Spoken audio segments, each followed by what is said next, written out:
Hello, hello! Welcome to the first episode of the Titanforge podcast of the year 2022. I'm your host, professional as always, Dranos, joined by Tettles and Trell, your other hosts, equally as hosty as I am. Welcome. Yo, what up? Welcome to the year 2022. Year 2022, and of course the podcast episode number, which is 118 as well, and I knew that and didn't have to pull it up to find out as well. We're so proud of you. Good to be back as well from our holiday break. Hope everybody had a nice holiday. Listeners, hosts, hope the two of you had a nice holiday time. Tell us, how was your break? Not bad. Went to Missouri, hung out with my family for 10 days or so. So it's kind of chill. How about you, Trell?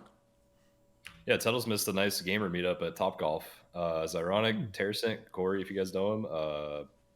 Jack drove up from Austin, but Tuttle's was out of town, so he missed that, unfortunately. You're leaving out some people, and they're gonna hate you forever. Yeah, I also wasn't invited to this. It was very Sastara sad. and Nada. Is that everyone? I think that was everyone. Yeah, that is everyone. Cool little gamer meetup at Top Golf. Yeah, nice relaxing holidays. Good to take a couple weeks off, but we are back and full of content for the next until the patch comes out, which is probably soon. We'll talk a little bit about that. Dude, yeah, I really do think the patch is gonna be soon. Like, they announced the cutoff for the Rank 1 title, which I mean, we're gonna get that. We can talk about it now. Yeah. We're okay. So like, they released the cutoff title for the Mythic Plus stuff, and I think that this like. Initially, I think that most speculation was saying that they thought that the patch was going to come out in like early to mid-March, but now with the announcement of the cutoff being, what is it, like January 18th, I think it's probably going to be like mid-February, maybe even late February is when the patch is going to drop now. Yes, yeah, so the last day that you can transfer your character from factions and still get the Tormented Hero title is January 17th, right? 18th or later, and you can't. We still don't know when the release date is, but it's hard to imagine it's more than a month after the cutoff, right? They almost never do a cutoff more than... So that would make the last Tuesday that the new patch could be February 15th, but I could see it being the 8th or the 1st as well. And then I think we know that Heroic Week is 1 week into the patch and Mythic Week is another week in. Although I don't know for sure. I don't have a source in front of me for that, but I remember thinking that was known earlier. I think that Morgan Day said that in the Starting Zone interview or something. I think it was said there. It was said somewhere where they were like, "We are happy with our patch launch to raid release cycle that we've currently been on, and they're going to continue doing that moving forward, implying that it's going to be like right." Because it used to be 2 weeks, right? It used to be patch 2 weeks raid, and I like patch 1 week raid better. That's I like that too. A little bit less of a kind of dead zone. The 2 week dead zone is always so awkward because you get everything done in the first week, and then the last 6 or 7 days you're like, oh, okay, well I guess I'll just play another video game. Well, it's kind of like an M plus spam week, right? Where you're just like spamming kind of low value M plus, but you feel like you should because there's like some 2 item level upgrade or something. I like the cadence they've hit this expansion better on that too. So, anyways, that's definitely pretty exciting. That would mean. If the patch were, February 15th, that would mean March 1st for the Mythic week. Obviously, shift that back by a week if the patch is actually earlier than then, which we would expect to see that release date announcement fairly soon, probably. When was 9.1 released? How many months is it going to be total, you think? Last week of July? Is that right? I feel like it was before then, but I can't. Or last week of June. I want to say last week of June. So like 7 months, probably. Something like that, maybe. 7-8 months. Wasn't it like 9 months of 9.0? 8 or 9 months of 9.0, and 9.0 came out in November? I don't know. Yeah, it was somewhere in the summer, right? June or July, something like that.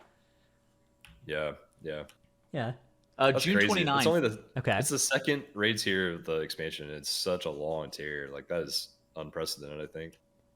Yeah. And this is probably going to be the last one as well of Shadowlands. So I think that there may be good odds that I'm doing something for a Race World First event over my birthday. Now that I'm looking at it, actually, you could just have a birthday right in the middle of the holidays, like mine. So it's just lumped in automatically. The stuff. Oh, that's the worst because you only get one gift as well, right? That's as a kid, that sucked. Yeah, that is unbelievably that bad means news. Your parents hate you. That just really means your parents hate you. We've also had, let's see, the Mage Tower has just gone down for it's now hibernating for 4 months or something before we will get to have another week of Mage Tower fun and Legion M Plus fun. That's mid-March is when it's coming back, which can actually be kind of important for some people. The a couple of the Vault of the Wardens trinkets are BIS for some specs. I know, like the mirror trinket for mage is very good, and then the faulty countermeasure for stuff like Windwalker Monk also very strong. And so with the Valor upgrade, like the ability to be able to upgrade those trinkets with Valor, those trinkets could be important for some guilds during progression, like basically all of ours. Yeah, if it's mid-March, that's getting on the edge of. It's probably not going to matter for World First, but maybe, and it will probably matter for World Top 100, right? World Top 50, those sorts of guilds. Almost certainly it will be like I would say by mid-March it's almost a certainty that the raid has been released by then. Right, but it may not be cleared, right? If Mythic Week starts on March 1st, or if we're wrong about the patch date and it's later than that, and Mythic Week is March 8th or March 15th, could very well come up. And also, just if the tier is more than the 10 days it usually is, then that could also matter. So then your mages are going to have to run 75 runs of Vault of the Wardens in 3 days and still not get their trinket. I kind of hate that. I kind of hate this whole idea. I hope it doesn't go along at the same time. Is it too late? Can we just nerf faulty countermeasure in the mirror real quick? Is that allowed? Is that still on the table? That is allowed. that is something that can be done. That would be nice. A mage in my guild ran 75 runs of Vault of the Wardens and did not get the trinket. Oh. Oh my god. Oh no. Put in some PTO for that week. Oh. We've also had raid testing recently. We've started Mythic raid testing. So we did the 8 heroic bosses in December, and we've now done 2 Mythic bosses just earlier, a couple hours ago. And we're doing another 1 tomorrow, I think. There was going to be 2, but 1 got canceled. So just one boss tomorrow, I think, is the current plan. And then another 4 next week would be my guess. So the question is, are they going to pull the trigger on not testing those last 3 bosses? Which, up till now, they still haven't been tested at all. We've talked about this before, but it is going to be an interesting question to see whether they decide they can get away with it without testing those bosses on any difficulty. Can we move Q&A to right now? Sure. Can we move Yeah. We're in charge. Our first question comes from Itchy Legs in Discord, who asks, how much / to what extent do you guys anticipate tuning for double legendaries? Like, Hunter doesn't seem like it'll be that poggers. Moonkin seems like it will be Omega Broken. This is a really good question related to the testing as well, because we haven't had double legendaries for testing yet. And this is something that I wanted to bring up. So there's a couple of avenues that they could do.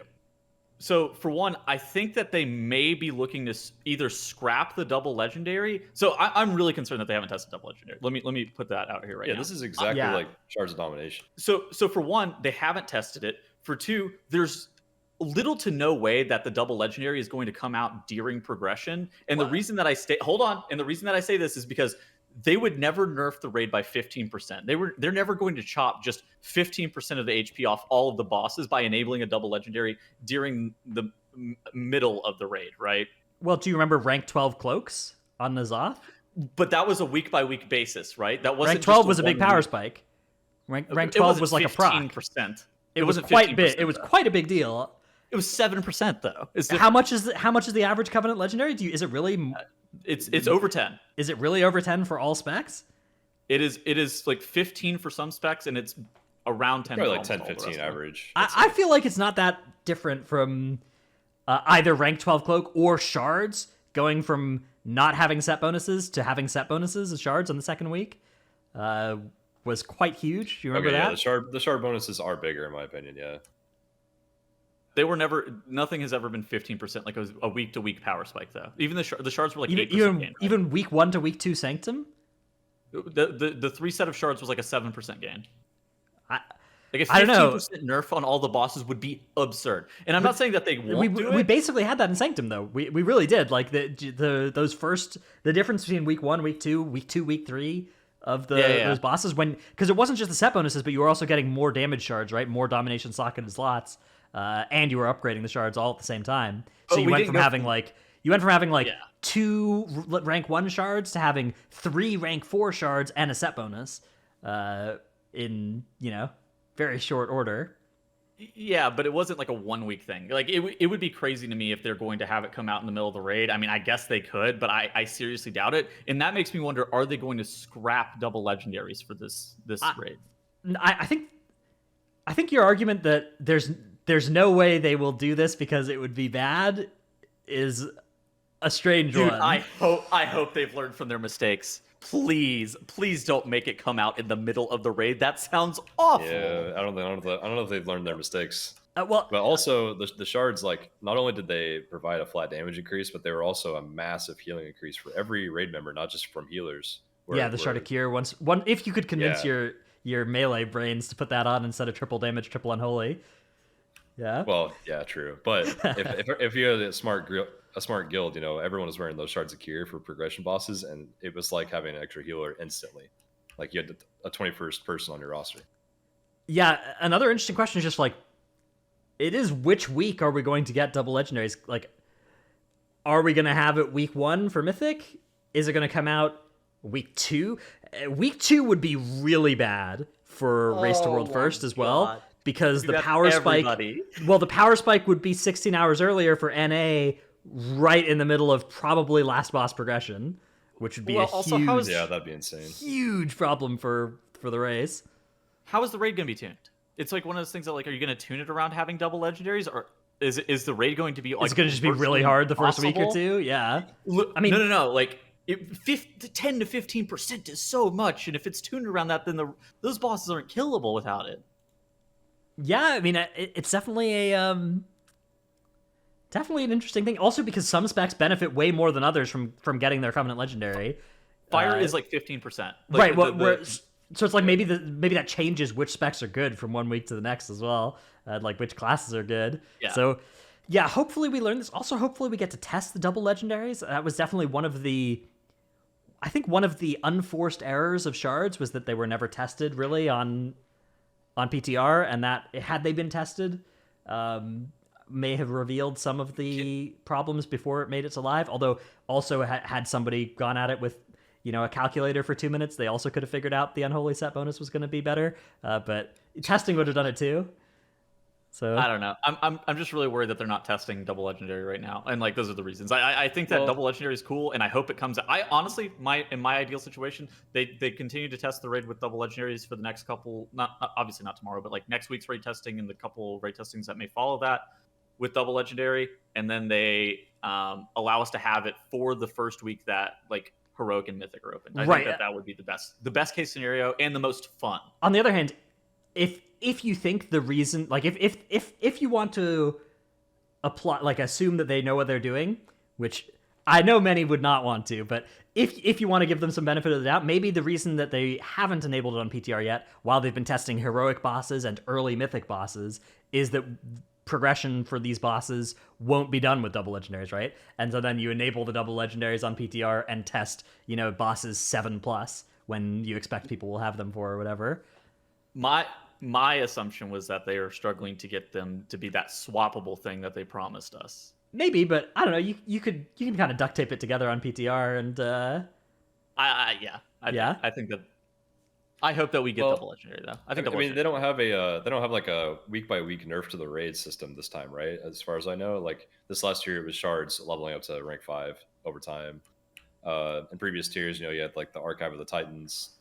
Stacking, you know, there's always some kind of system like that nerfs the tier for you over time. And in this case, it is the double legendary, I think. So if it comes out a month into the tier, I don't think that's the worst thing. It's just not going to be an incremental thing, whereas it's all at once. All of a sudden, your raid's like 10% stronger at the same time. A month into the tier, that is kind of what Rank 12 Cloak was like. Rank 12 Cloak was a really big power spike. It was really big. Yeah, but Rank 12 Cloak came out 3 months or 4 months into the patch. No, Rank 12 Cloak came out on week 5 of Mythic N'Zoth Prague. I remember because my guild planned around getting that power spike and killing the boss with it. Oh, okay, yeah. Yeah. Okay, never mind then. That was a big bonus, I think. Yeah, it was very large. There were a lot of pushes that were just like really really hard, and then we came in the next week and they were really really easy. Because it was like the big main stat proc came in at that point, or something like that. Tuttle's raid leader outing him for failing a vision, so he got his rank 12 cloak 1 week later than the rest of his guild. Ooh. Oof. We had I think that everybody failed a vision at some point. Failing a vision didn't stop you from getting your cloak upgraded. Yeah. I got the rank 12 cloak at the same time. Oh, did it not? Yeah. I didn't fail a vision. If you failed a vision, you fell a little bit behind on, but as long as you could still do your visions each week. The main thing that would stop you would be like it stopped your mask progression, right? Of like upgrading your tech tree and everything, and getting all of the items as well. Getting getting a 470 as early as possible or whatever from doing a 5 mask full clear. But you'd still get your upgrade to your cloak as long as you just did a vision each week, right? Yeah. You were able to do like 2 or 3. Yeah, you just ran straight to Thrall. That's fine. Yeah. Or Illyria. My bad. Yeah. Tuttle's raid leader is just flaming him. Just making it up, making stuff up. Yeah. I failed a Perfect Vision 2 on fairly early on, I think. Oh, I did too. I think I failed one on my main. Sure, everybody failed. Do you guys remember how everybody was panicked about being forever behind, though? That was where Forever Behind came from. There was a forever... corruption resistance was forever behind at some point. Well, you were kind of forever behind, right? If you had a new 12 weeks. That was a different thing, though. The forever behind meme was like, I've depleted a horrific vision. Am I forever behind? Right? Like, am I? Oh yeah. And it's like, no, it's fine. Just don't deplete 50% of your attempts. At Dratnos, I forgot to start my artifact knowledge. You were forever behind in Legion. Was I forever behind? Yeah, that was the real forever behind. Actually, yeah. If you didn't like hit max level as fast as possible, and your artifact knowledge ticked up like on the other side of the weekly reset, it was really bad. It was really annoying. It was the half weekly reset too. Yeah, it was the cringe one. Well, because it was a 5-day research timer, so it was like they would move throughout the week where you'd be getting your knowledge. God, that was a good system. Legion was the greatest expansion of all time, by the way. Well, the nice thing about Legion was the mistakes that were made did not get made again in the same expansion. They waited to remake those same mistakes until 8.0. They didn't just make them again in 7.2 and 7.3. Yeah. And hopefully they learned from the Shards of Domination shit show that we had in 9.1 and don't make it again in 9.2. Well, another interesting question is, are we going to be able to... What is going to happen to shards? Are we going to continue to be able to wear them? Because if we are, I'm wearing my loyal Valdier's hand wraps all patch long until the end of time. I'm going to be wearing those if they can have an item on them that says you deal 1.5% more damage. Like that's just benthic gear. We know what happens if you have items that are 30 item levels lower and that say you deal 1% more damage on them. You just wear those. Oh, 100%. And the Shard of Gear as a tank or healer. Oh yeah. So there's no way, man. They currently work on PTR is all I'm saying. They're somewhat balanced by the fact that you have to take off several of them to get a 4-set, but you don't have to take all of them. You can wear at least 2 still. So Shard of Core, Shard of D's, run something like that. Do some nice extra dam. I don't know. Hopefully somebody considers that before it makes it to live, but we'll see. God, I would love playing an Alton raid where it doesn't have a Shard of Domination piece and the other characters do. That would, I'd love that. We should start a bet to see if, like, option A, they nerf it week 1 of the raid and make it so you can't wear them at all on Heroic Week, or option 2, if it, like, gets patched in during Mythic Week, mid-Mythic Week, or 3, if it just never gets patched in. All right, let's put some predictions. Okay, so double legendaries. What do you guys expect is going to happen? Okay, I love this. Yeah, I'll start a notepad for our predictions. Okay, double legendaries. I'm writing it in chat. Okay, all right. I'm writing it in our group chat. Okay, that's even better. Then I don't have to use notepad. Okay, so we're predicting when you can get your double legendaries. My guess is the 3rd week of Mythic. 3rd week of Mythic. The 3rd week of Mythic. I'm going to go with week 4 of Mythic. Okay. Tettle's Hope Springs Eternal and is going to say 1st week of Mythic. Or Heroic Week. Heroic Week. Heroic Week, okay. Dang, that is... It's possible, though. I would prefer that. Heroic Week or scrap double legendary? I think the scrap is much less likely than any other option. So, what else? Oh, Shards of Domination. Shards, okay, yeah. What are they going to do with shards? I think one answer is they could just disable them in the new raid. Okay. Do you think they're going to disable them? I think that would be the best way to deal with it. But when will they disable them? That's what I'm thinking. Yeah, I do think there's a good chance if they're going to do that, they would do it before the raid came out. But I guess I'm going to be an optimist on this one. I'm going to say that they are disabled in Raid starting on Heroic Week. At least. Okay. That's my guess too, is Heroic Week, but I can also see them not realizing it until like halfway through the first week of Mythic. I believe that they will be disabled in all content when the patch launches. Well, do you think they'll be disabled in Sanctum, or do you think they'll do the thing where it's like, this doesn't work in Zereth Mortis? I think they will disable it.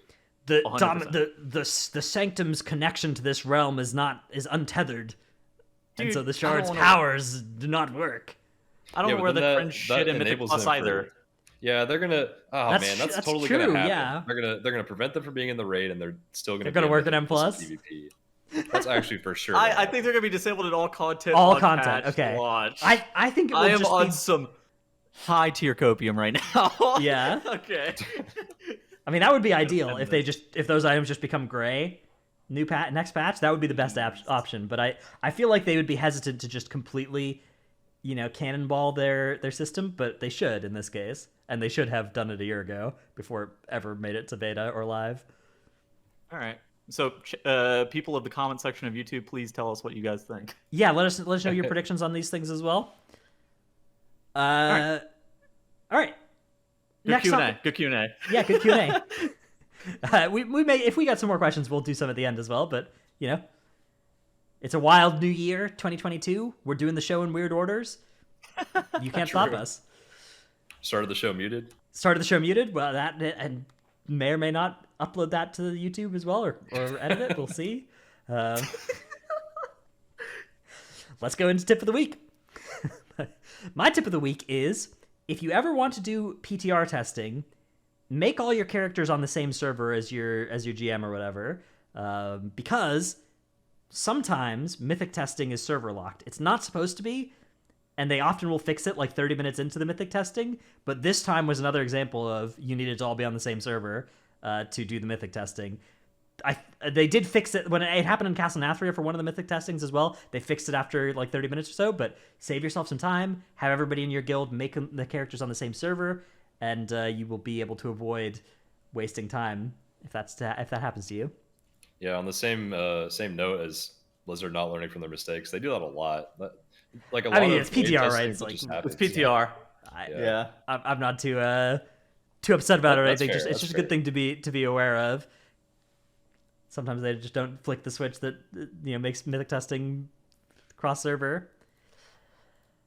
All right, Trell, you have a tip and also a clip for us from Ventinax. So what are we looking for here? So most people know that typically the better strat is to tank the boss close together for 2 of these circles that spawn, which is pretty common knowledge, but I think there's more to it that a lot of people don't realize. And that as the tank POV, you can see in this clip, I'm explaining it with my cursor as I go, but the lines start facing where the boss was facing when he jumps. So I'm angling him a certain way to give my melee as much time as possible to the point where there's no way they can get hit by the orbs. So you can basically make it so your melee can't die to them for quite a long time if you do it this way. You start the boss facing outward from the middle, and then the orbs will start going counterclockwise around that circle. And then you aim the second one so that it's going to be like synced up with it, and you're not going to have 2 in different directions. That's actually really good way to make it easier. And I always move to the left when I bring the boss back to that first orb, so that the orbs are not coinciding with melee where the boss is for a long, long time. I see. Yeah, because if you move to the right of it, it would be pretty quick that you'd get the ball through. Huh. Yeah. That is very good to know. You eat yourself to Narnia after the second ball goes down, so that they have infinite ways to dodge. Do you ever? Oh, all right. Discord's restarted. Very cool. Very poggers. Dude, Discord just restarted on me. Man, Travis actually just hates us. I swear it just does this whenever I'm recording this podcast. It never happens to me outside of this. I don't know why it's doing it. Discord has a bug where whenever you're showing your video, sometimes it'll just like completely reload for no reason. I'm not even showing my screen though. I'm using a virtual camera. Oh, yeah, well, using a camera at all. Okay. I hate that so much. It's awful. Yeah, it's an awful bug. All right, well, not a big deal though. Anyways, very cool tip there. Charles, do do something other than the two next to each other? Like if you're playing with 3 ranged, for instance, do you do a different pattern? Or to be honest, I haven't really branched out with other comps this season because we've had pretty little time to push, so we've just done our little group, and that's it. Okay. But I don't think I would change for ranged. I think I would keep it exactly the same. All right, Tettles, we have a clip of the week here from my PTR testing a couple hours ago. Oh, dude. This is such a good clip. Yeah, initially, there was a different clip, but yeah, let's just. We can listen to the sound for this one as well, because this is a good reaction. So, for those who don't know, this boss is supposed to be rooted. The boss We don't know. Whoa, what the fuck? My immersion.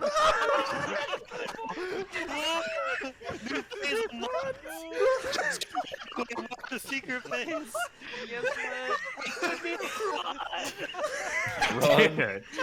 Somebody put that boss back. I told you, it's like Ragnar. Ready for release. Dude, he really does have fucking legs down there. Did you bug report that? Of course not. No, I just assume they'll fix it or else I'll complain about it, but I'm not going to help by pressing bug report. Okay, dude. It's better content if it releases bugged for me, okay? I get more clips. You don't understand. There's no lie here. Imagine if that happened during the Race World First, where the boss is just fucking flying around the room. Well, so it didn't usually do this, right? It worked, but this one time it did its move, but it didn't clear our debuffs or anything, and then it started doing this. So something bugged. We tried to reproduce it and we couldn't. So weird. Yeah, Good clip. That was very cool and fun. All right. Our next topic of discussion is attitude and mental in high-end play. In high-end, mostly Mythic Plus, I suppose, but I imagine some of this is going to be transferable to any sort of high-end stuff, maybe in WoW, maybe just worldwide. So, Trell, as the suggester and creator of this topic, would you like to deliver a thesis? Yeah, so I mean, I think this applies to any esport activity or real life sport activity where you're on a long running team. You play multiple games across the season together, and you're trying to improve as a group and play as best you can, right? And especially as you get to the end of the season where we are now, stuff becomes a lot more apparent in how people will perform with other people, and how you communicate and how you recover from mistakes, basically. But I think the biggest thing is once you get to the end of the season of Mythic Plus and WoW, you get to the point in high keys where one mistake will just cost you the entire key. And I just see so many groups fall apart from that, or get really upset and turn off streams and come back maybe the next day or disband for good. That happens all the time. Yeah. So I've been thinking about that for a while, and have you guys ever been in those situations? I've been in a couple, where just like you could tell like everybody's pretty unhappy and it just kind of disbands, and then the next day or a couple hours later you see a couple people and playing with other people and it's like, oh, okay, the group is over now, right? Like this rip, right? I mean, that's actually one of the better cases because at least there wasn't like a huge fight. It sounds like in that case where you just kind of silently went to other groups. I've never been in any huge fights where the group then hasn't kept playing together afterwards. I have some of the groups I played with in BFA would get into some nice fights that were more funny than actual fights, but I remember that. I haven't seen an argument devolve where the team ends up dissolving over it either. Like, and I do think that tension's getting hot is just an inevitability, right? But I think at the end of the day, like the members of your group knowing that, like, even after the argument is over, even if it is heated to the point where you want to stop keying for the day, you just come back tomorrow and you're like, all right, everything's fine. It's just water under the bridge. And you like try to get your points across. There's like a level of respect even when debating or arguing specific topics, because you guys both have like the same goal in mind, right? And it shouldn't really get personal, especially if it's just about a game. If you know that, even if you have a heated argument, which you can also try to prevent as well, but even if you get to that point, you can recover because it's a marathon. It's not a race. Like a team sport or esport like Mythic Plus or Raid is a long-term goal, not like you play for one day in a put-together group and then get off forever, So you will have arguments, you will have tension for sure, but you got to be able to recover and just keep playing.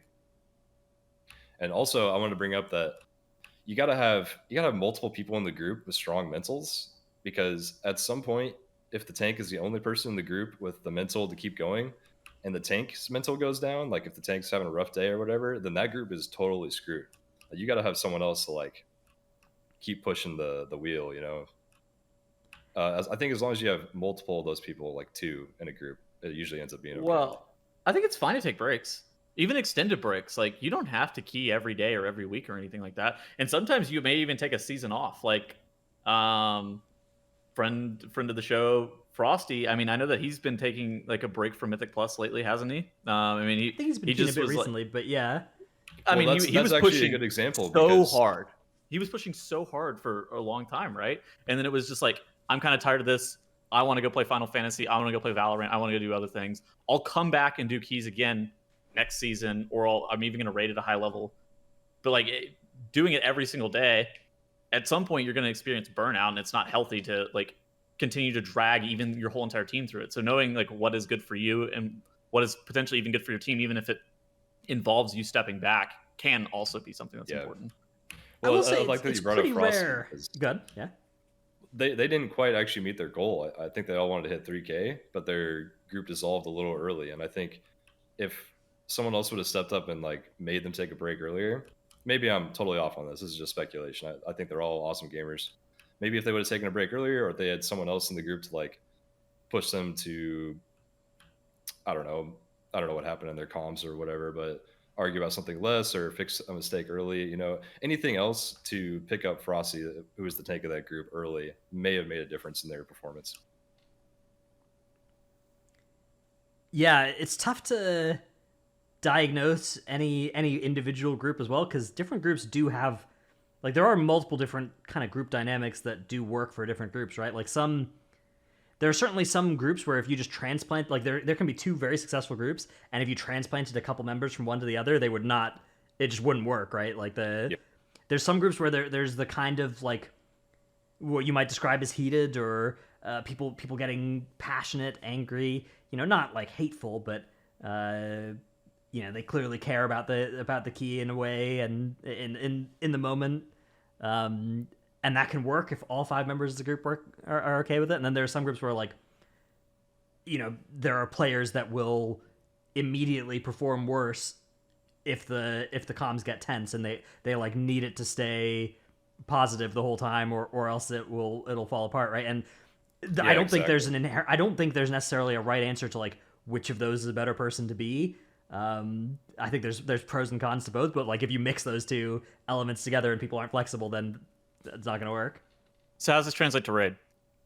Yeah, I think raid's another case where like the raid environment from one raid to another, you know, there are some people that can work in a lot of different raid environments, and then there's some people that need the environment to be, you know, positive, or there are some people that need people's mistakes to get called out publicly, or else they, you know, in this, I think there's a lot of knowledge of like the ways that it can go bad if, you know, if the environment's getting too angry, or if people are getting yelled at, those sorts of things. But I think a flip side of that is that there are also people who will perform worse or be less invested if they feel like everybody's just kind of screwing up and nothing, you know, everything's just getting let slide, and nobody's accountable for mistakes, and nobody's trying to improve it. So again, I see this a similar sort of a balance that needs to be struck there, / you know, making sure that you have a compatible mix of people. I actually shut down if yelling is occurring. I'm like, I don't want to be here. I play worse if people are just flaming each other for no reason after the mistake was identified initially. I definitely play worse, and I think that's overwhelmingly more common for people to be affected by that in a negative way. Every once in a while you see a group or a raid doing content that everybody's just toxic and flaming, and they're totally fine, which is crazy to me, but whatever. Yeah, my guild sometimes gets, people are like, how can anybody want to raid here? Which I think a lot of the case to the time that people are just missing the fact that that it's a joke, right? That there's like somebody's yelling in a jokey way. But there is also an element of like in my raid group there is you know, somebody makes the same stupid mistake twice, they're gonna get made fun of for it. / told to, you know, not do that again. Yeah. Which there are some raid groups that do not do that, and if that were to happen to somebody, they would like be playing bad for the night at best. And for, you know, they'd be leaving the guild at worst. So been in those guilds too, yeah. where people get lobbed on the spot. I've definitely been there where it's just like you get kicked after multiple mistakes, like on the spot, and it's like, oh. Yeah, that's scary. It starts making people go into mega defensive mode, and like anytime they make a mistake, they'll try to slide it off and put it on something else that happened, and that just creates a lot of finger pointing and it snowballs out of control. Yeah, I mean, I think you can look at Echo and Limit as two examples of like quite different raid atmospheres that are both clearly effective, right? Where Limit is like extremely joking at all times, right? Yeah. But just like in the middle of world first progression, there's just some dumb story being told, and like people are dying of laughter in the middle of polls and that kind of stuff. And then when like mistakes are made, like sometimes it'll get somewhat serious, and there will be discussion of like how do we fix this. But I would say whereas on the Echo side is kind of that level of analytical, serious. Nobody's gonna start talking, telling a joke or a story in the middle of a poll in the same way. And yeah, I think that again that's a case of like there are some people who could work in either of those environments, like Now, who has worked in both environments and owns in either of them, and then there's some people who really do just the one would work for them and the other wouldn't. And so I think there are a lot of right answers. There are also a lot of wrong answers for a raid environment, right? Like there are some where it's like, man, this is toxic, this is just clearly worse than doing it differently. Well, I think that also comes from just their incredible ability to shrug off mistakes and just go again. Like that's almost the entire basis of having that kind of atmosphere, is when a mistake happens, the person probably instantly knows, and if they don't, they need to be told, and then after that it needs to be left alone, hopefully, and you can just continue without dwelling on it and making everyone's mentals worse by continuing to flame them. I see that a lot in dungeons, that people just dwell on things for way too long. What would you do if the person is making the same mistake repeatedly? So that's a tough one. I mean, that is a tough one. That's one of the unspoken about things about guilds like Echo and Limit, right? Is everybody's like, oh, these comms are so nice and everybody's so good, and people that make mistakes know it. They don't make them too often, but the flip side of that is those guilds lob people, right? Like there are people's trials fail out of top guilds. People get demoted after having been members of those guilds for many years, and then based on performance, they end up even community figures, right? And that's happened in Echo and in Limit over the past couple of years, right? Where it's people that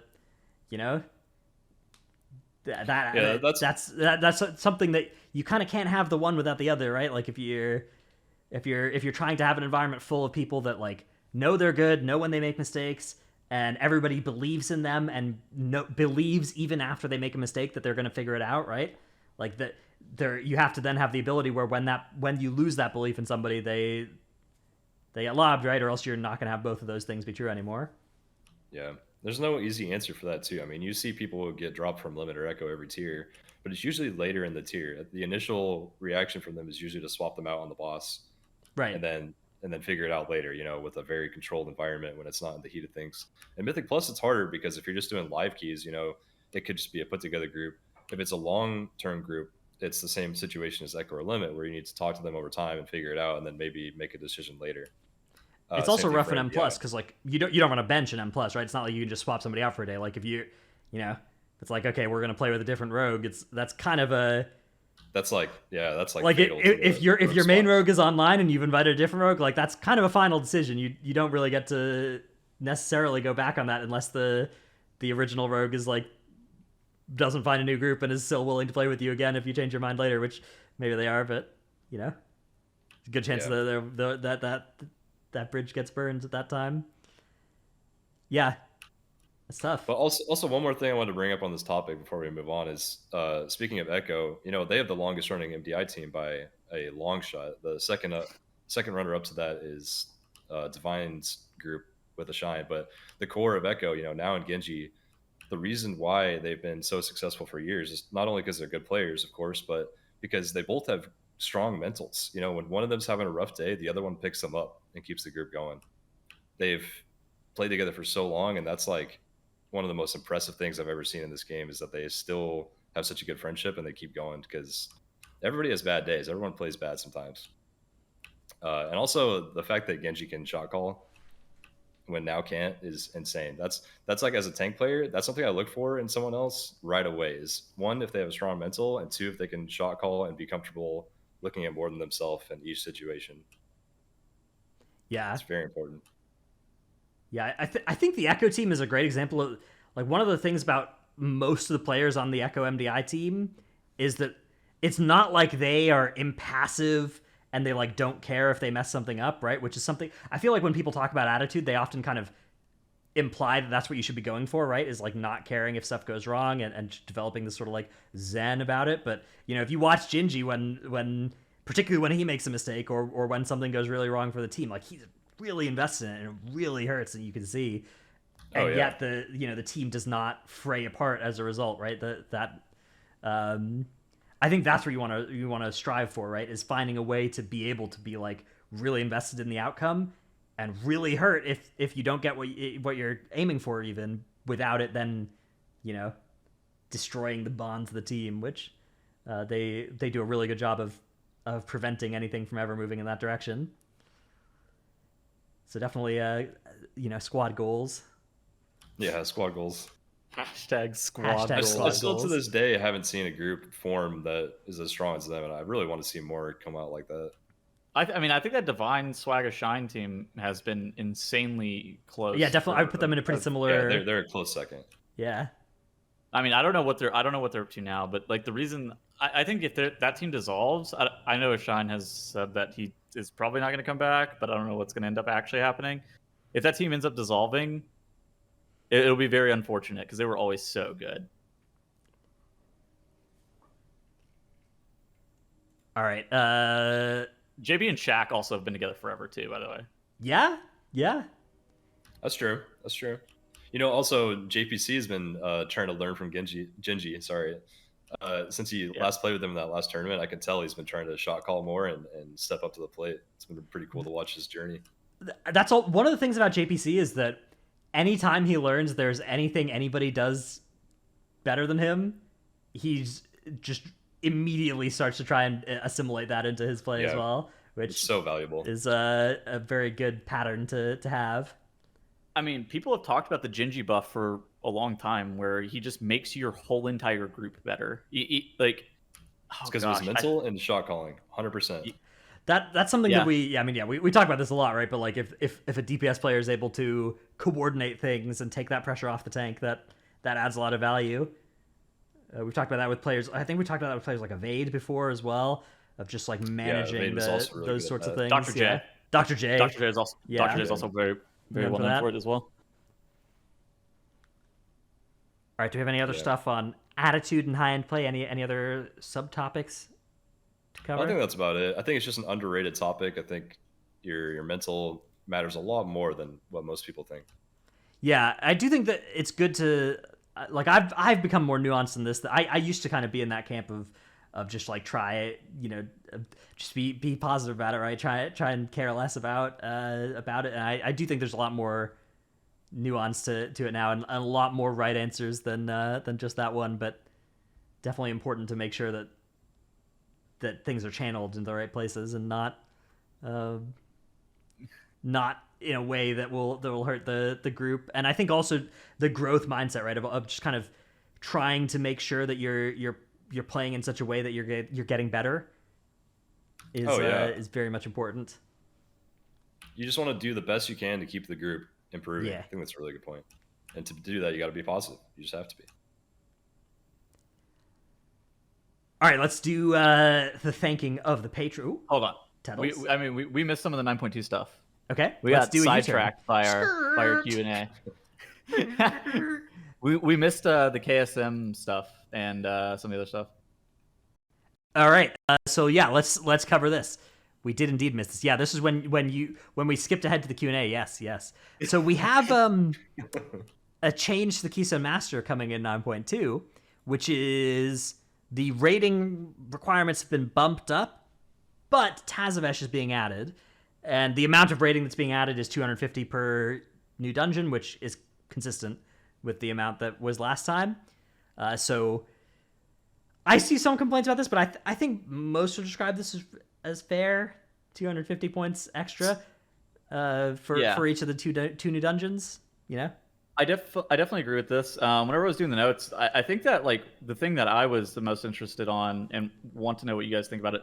Are there any changes that really need to be made to like Keystone Masters, like with changes to scoring or like even potentially like Valor acquisition? Because I think to me, the only thing that I would even change, I think that KSM is kind of fine. It's not like the greatest system because you have to play on both Tyran and Fort Weeks to get KSM, but it was really easy this season. I think the biggest thing to me is I would change scoring to be exponential because it feels so bad once you start like pushing anywhere beyond like a 15. Yeah, it does. Like hitting 3K a couple weeks ago on my Brewmaster was like, oh, I got 3 points for doing a 28. You know, that was just so underwhelming. I think also the bonus for timing the key is too low, right? It's like it's too many people's scores have too many depletes on there. Like it used to be that your IO would have 1 deplete on it, right? At tops, right? You'd have like a 24 depleted King's Rest because you didn't time a 23 or whatever, and that was how it came out. But now I feel like a lot of depleted keys are on people's scorecards because it just gives you a lot of points for it now. Yeah. So yeah, I do agree with that. I think that the exponential increase to the points was nice for, you know, a similar amount of effort as you started getting diminishing returns in how high the key got would at least still give good returns on the score. Chad's talking about alt gearing. Any thoughts on that, Dretnos? This I think is the big thing about Keystone Master is that Keystone Master Valor upgrades should be account wide. Like if I earn the item on my alt and I've earned Keystone Master on my main and I've earned the Valor on my alt, that should be enough hoops to jump through to let me upgrade my item to below mythic item level on my alt, which is what it is. I should not have to go and do the Tyrannical and Fortified every single dungeon world tour on my alt for that upgrade. To me, this is the one thing, like when they announced Keystone Master was going to be score based, I thought everybody was complaining about nothing. I think we were largely vindicated by the experience being pretty good, right? Do you remember when they initially announced it was going to be score-based and score was based on Tyrannical and Fortified and everyone was like, this is going to be way harder than KSM when it was just time all the 15s? I think it turned out to be not the case, right? I think it turned out to be pretty good for mains, right? But for alts, yeah, the fact that it turned from an account-wide achievement to character-based for the upgrades was a really big kick in the guts that I hope they'll stop having. Interesting point in chat. Also, let me buy the gear with Valor and not have to RNG it. I think that could be something that they could also potentially add to like the Great Vault. There are ways that they could have changed the Great Vault. I think Morgan actually talked about it in that interview that we referenced earlier. Like there could be things that they're going to change. They could change about the Great Vault. I think the Great Vault was largely a success for this expansion.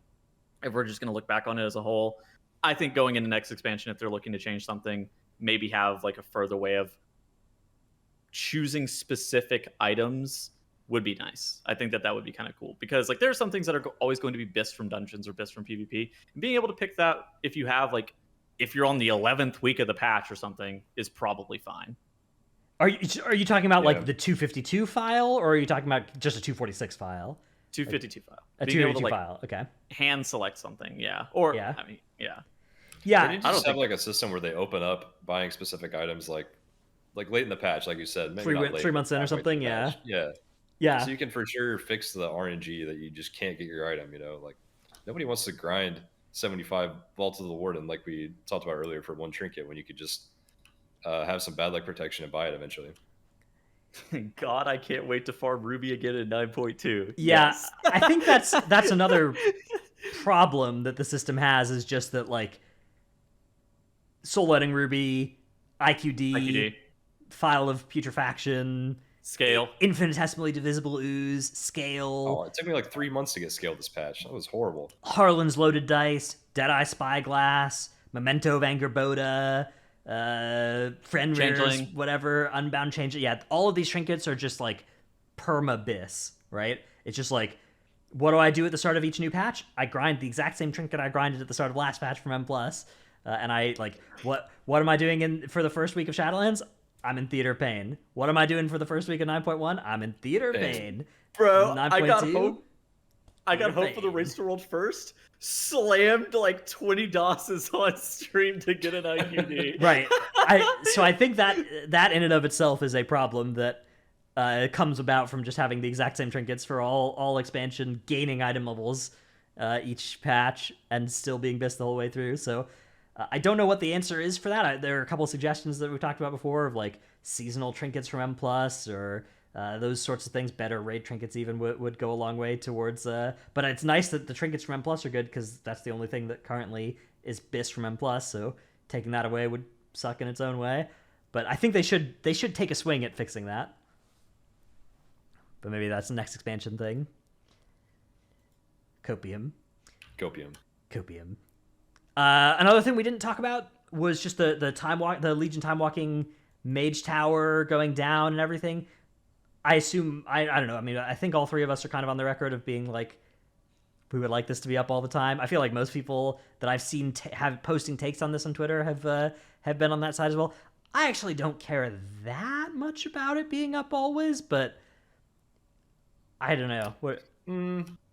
I think it should be not permanent, but up for longer every time it's up. Like, yeah, it needs to be up like half the time, maybe. I feel like being up for 1 month every year versus 1 week every 3 months would be better for something like the Mage Tower, just with the way that it's like it feels like missing it would be kind of rough, and also just like the way that you progress on it. It feels like having it for more of like an event rather than just a week. A week is a bit short. I'm not sure. But we'll see when it actually comes out. We haven't had a week-long Mage Tower yet. We've only had the 4-week version, so who knows what it'll feel like when it's a 1 week in a couple months. Yeah, I do think for me, like, what we ended up getting with this was largely a success. I think that there could be further iteration on this in the future. And I think that that's, like, the biggest thing I'm looking forward to is, like, are they going to be looking to continue to iterate, not necessarily on the Mage Tower in particular, but, like, the Legion Time Walking Mythic Plus. I think that that's, like, something that could really hit a good spot if they are willing to further iterate on it. If they're willing to if they're just going to leave it like with this Infernal Affix, and you just every expansion there for a week, you can go back and do the Legion Time Walking Mythic Plus. I mean, I feel like that's what I feel like that's what they're doing, right? Like the way that they've implemented it, that's what they're. It doesn't look like it's something that they want to be putting dev time into, right? It's something they want to have made and then have come up when it comes up with that Legion Affix, right? I mean, I don't hate Infernal. I think Infernal is pretty good seasonal affix for that sort of job. I just think that they could retool some of like the Legion dungeons in the next expansion, BFA dungeons, and be like bring them back on a seasonal basis and be like, all right, you get these too.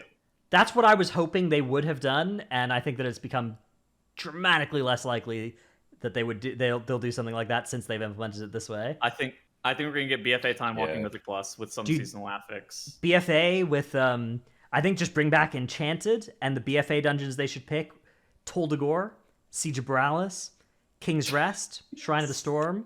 Can you not? I think that would be... Can your Discord start reloading so I don't have to... What a terrible day to have ears. I think that would be an ideal situation, and just Enchanted Week only. Enchanted and Void. No, man.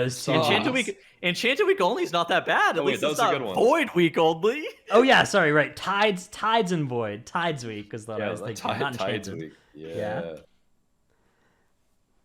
All right, let's move on to the thanking of the patrons who are rushing to unsubscribe after my last little bit there. But before they do, let's send them off with a final fond farewell and happy holidays to everybody, but especially the patrons as well. Happy New Year.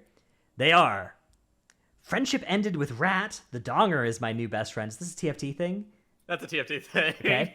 Man, that is so out of context. My Rafflecopter has entered the server. Schwa, schwa, schwa. Overtime season is coming to an end soon, TM. Maybe I can finally play WoW again. Ja, Dratnos' Dino Pillow, Chromed, Trekkie, Tettle's Catfisher, Chewy, DR agging these nuts across on Sylvanas, aka Dratnos. Delete Gaming is ready to delete this year. That was a good one. These nuts jokes, all those good ones. It's not AMZ, it's AMZ. Salty Senny, Necris, Tankdil, Nevuk, Brad Ceratops, Sinmora, Eevee, New World Main, Take Light of the Protector and Frenzied Regen off the GCD, No Trick, I Scheduled a Tettle's Flame, Dymat, Lufer, Nyx, Delete_Gaming's 2022 Backup Dancer, Gallic, Brusif, Dranoshards Abyss, Bert's Basement Captive, oh no, that a mouse? We have a mouse subscribed to our Patreon. M Sanity, Xena, Rogue is now good enough for Prague, still bad enough to be sat for SLG, bless up. Red Color, YouTube.com/Workbringer, KOZ's Mythic Team is Trash Cans and Not Trash Cants, Alphabet Soup, Druid Friends of Evolved Gaming, number 1 Sipsky for Trelsky, Lurka's in Texas, not permanently, but watch out. Yeah, watch out, Tettles and Trell. Oh no. I got flamed for not interrupting an Arathi Basin comp stomp. Milk. Soji is the number 1 little green man on US Thrall. Word around the Mage Tower is Trell has fantastic eyeballs and is now 3k. Very true. True. Sife, Pone, Windwalker monks deal with nerfs by rolling with the punches. DPS competitions between warriors always turn into an arms race. And praise Ion, creator of the systems and wonder. Thanks all for the support, and Happy New Year. We've done, I guess, our Q&A earlier in the show, huh? Yep. So, I guess that's the end of the show. I didn't really think this one through, but there it is. I mean, there's not a lot to talk about. Hopefully, there will be a lot more content coming out here pretty soon with the patch. Yeah, we'll get some guests in here as well over the next couple weeks is the plan too. So if we can't have content, we'll manufacture it. Don't worry. That's the plan. Though we'll be back next week with another one. Later, everybody. Goodbye. Bye. Dude, Right. I started scrolling and trying to figure out who to host too while you were reading the names. It's I Baron. literally could not find. It's only Kalavazi streaming. Yeah, Oh there's my like God. one WoW streamer. We are scraping the bottom of the barrel this time, huh? It's also a bad Affix week. Necrotic, Spiteful. Yikes. Ooh.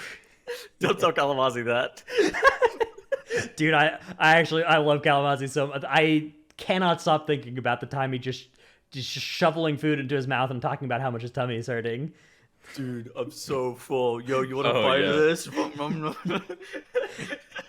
Wasn't that on broadcast too? No, for it was Ritual? like 1 a.m. after broadcast. Him and Valoris went and got $40 $40 worth of Jack in the Box just for Kalamazi. Yeah, he's just there, just like, oh, I'm so full.